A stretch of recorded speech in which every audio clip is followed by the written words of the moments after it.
Hello Wonder Gardeners, just showing you a quick preview of what we're sending out to the giveaway winners. These succulents here, we had an awesome hookup from Mill Creek Garden Center in Marshfield, Wisconsin. We got this whole tray of succulents here and they just look outstanding. A lot of beautiful colors, a great variety, some of which are blooming, and everyone just looks so great. I also wanted to take a moment and recognize the grow light we have here. This is the actual 600 watt grow light that we're giving away. I have a link in the description below so you can pick up one of those if you would like.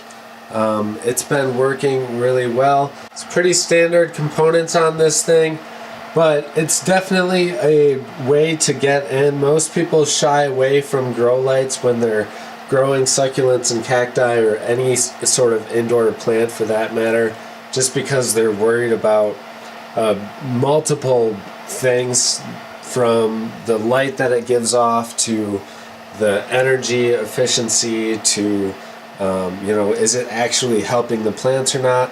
But I found these to be a cheap solution to provide your plants with some great supplemental lighting.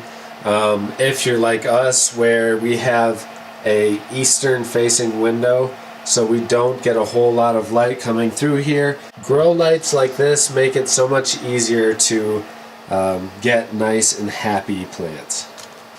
Also, shout out for the bird's nest fern that we got over at Mill Creek Garden Center. Got some new growth coming up in the center and I'm really excited to grow this one. Thank you guys so much for watching. I hope you all are having a great spring so far, getting out there and doing as much gardening prep or gardening and seeding, just as much of that as possible, because it is the busy time of year. Get out there and garden. See you all in the next video.